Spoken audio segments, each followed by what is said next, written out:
Existe uma profecia no livro de Daniel que fala sobre uma estátua. Essa estátua representaria vários impérios que se sucederiam durante a história. Tu, ó rei, estavas vendo, e eis aqui uma grande estátua, essa que era imensa e de extraordinário esplendor, estava em pé diante de ti, e a sua aparência era terrível.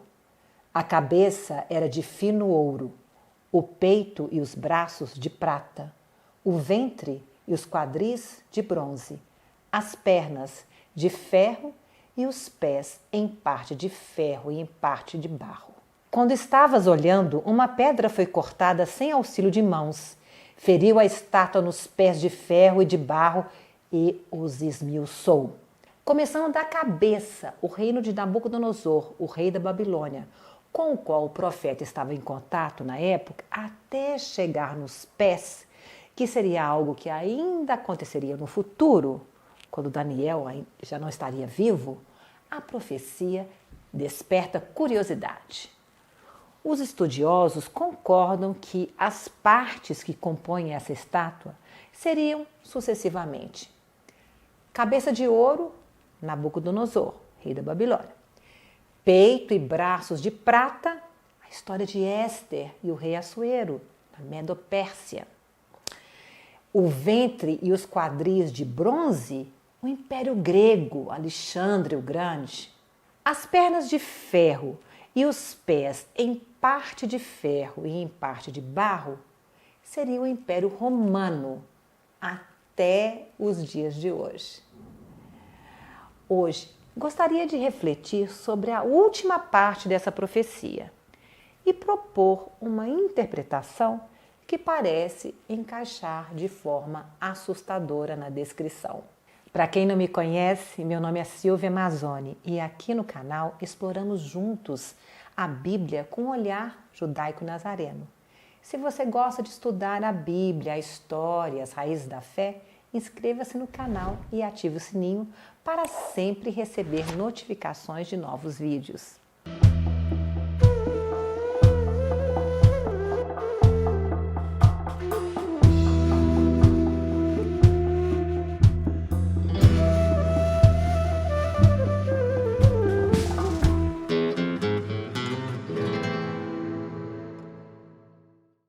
Os pés dessa estátua, ferro e barro, são constituídos por materiais que não formam liga.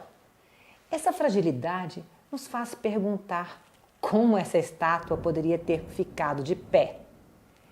É exatamente essa falta de liga que se manifesta quando um líder católico resolve rezar a missa de Natal ao lado de um menino Jesus envolto numa kefir palestina.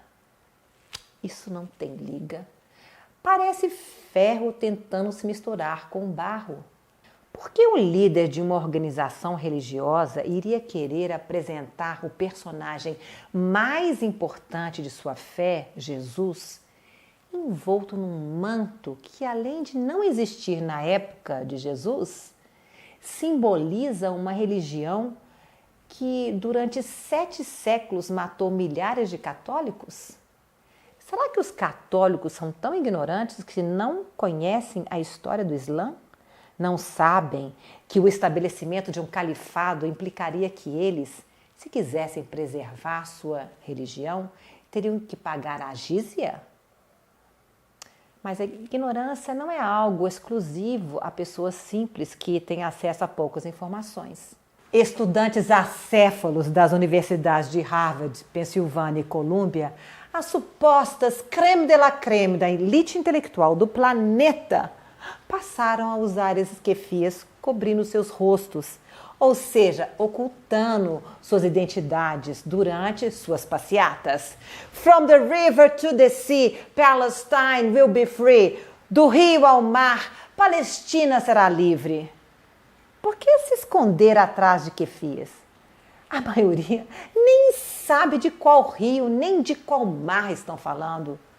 Sua empáfia juvenil, soberba intelectual e insensatez se misturam com o desrespeito sistêmico a tudo e a todos. Se imaginam mártires, mas não sobrevivem sem o seu suco de maçã. Historicamente falando, a expansão do Islã se deu através da espada e da imposição de uma taxa chamada jizya. Esse imposto de 50% da renda dos infiéis, cuja punição, se não paga, é a pena de morte, foi estabelecida no Surata at-Tabah, que diz: combate aqueles que não acreditam em Alá nem no último dia, até que paguem a jizya com submissão e se sintam humilhados. Esse é um sistema religioso imbatível, pois transforma os evangelistas em ricos califas.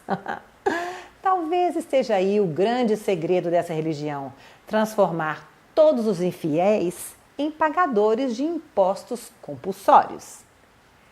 Para aqueles que pensam que isso é coisa do passado, em 23 de novembro de 2015 foi divulgado um vídeo com um combatente do ISIS elogiando os ataques de 13 de novembro, de um ataque que houve em Paris, clamando a França a se converter ao islamismo ou pagar a jizya.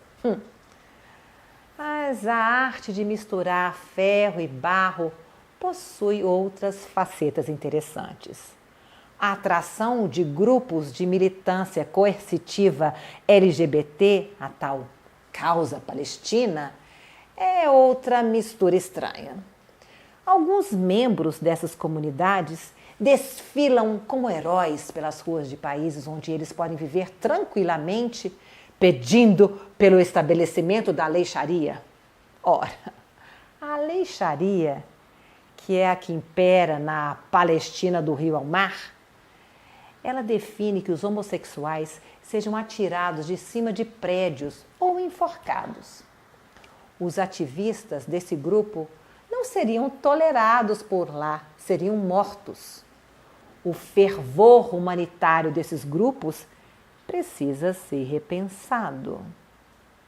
Na esfera política, essa conexão macabra de ferro e barro se manifesta na obsessão do movimento liberal progressivo contra a existência do Estado judeu. Apesar de parecer diferente do califado, os liberais progressistas tendem a se aliar a grupos islâmicos devido ao seu objetivo compartilhado de apagar qualquer rastro de ideias conservadoras, como família, propriedade privada, na face da terra. Não é sem sentido o ódio deles ao judeu e sua cultura. Eles pregam um Estado grande, faraônico, como um tipo de Deus, que se impõe sobre toda a sociedade dependente e submissa. Enquanto isso, os judeus dizem: existe um Deus e ele não é você. Na visão de Daniel, uma pedra atinge os pés da estátua, tombando-a. Quando estava olhando, uma pedra foi cortada sem auxílio de mãos, feriu a estátua nos pés de ferro e de barro e os esmiuçou. Nesse ponto, podemos perguntar: o que seria essa pedra cortada sem auxílio de mãos? A primeira vez que a Bíblia fala sobre uma pedra que é cortada sem interferência humana foi exatamente quando o próprio Deus cortou as 2 tábuas de pedra nas quais escreveu com seu próprio dedo os 10 mandamentos. E tendo acabado de falar com ele no Monte Sinai, deu a Moisés as 2 tábuas do testemunho, tábuas de pedra, escritas pelo dedo de Deus. Outra pedra que aparece nas histórias antigas é a pedra na qual Jacó se deitou. Ele deitou a cabeça para dormir e sonha com uma escada que atinge os céus. Tomou uma das pedras do lugar e fê-la seu travesseiro e se deitou ali mesmo para dormir. E sonhou: eis posta na terra uma escada cujo topo atingia o céu. e os anjos de Deus subiam e desciam por ela. Ora, depois que Jacó experimenta esse sonho transcendente, ele unge essa pedra. Tendo se levantado Jacó cedo, de madrugada, tomou a pedra que havia posto por travesseiro e a erigiu em coluna, sobre cujo topo entornou azeite. Ora, entornar azeite, ou seja, ungir uma pedra, parece algo bastante bizarro. O que isso significaria? Derramar óleo era um ato ritual significativo que carregava um significado espiritual. O verbo ungir em hebraico vem da palavra Messias. Ungir ou machiar foi o que Deus fez com Jesus. Deus ungiu a Jesus de Nazaré com o Espírito Santo e com poder, o qual andou por toda parte fazendo bem e curando a todos os oprimidos do diabo. Quando lemos a Bíblia conectando todos esses conceitos, vemos que todas essas histórias estão ligadas. A pedra que derruba a estátua de Daniel é o próprio Messias. Vive o Senhor e bendita seja a minha rocha. Exaltado seja o meu Deus, a rocha da minha salvação.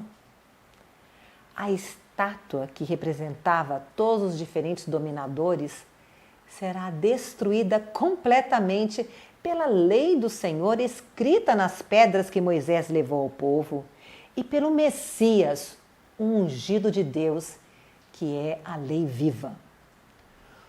Todo o que cair sobre esta pedra ficará em pedaços, e aquele sobre quem ela cair ficará reduzido a pó. Se os pés de barro e ferro realmente representam essas misturas irracionais que presenciamos hoje, então podemos ter certeza que serão destruídas.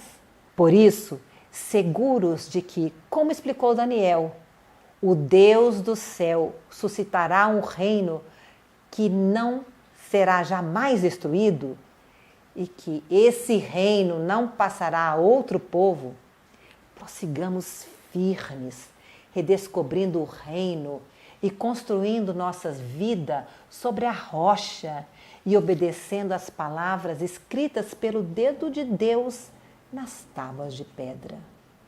Lehi Traot.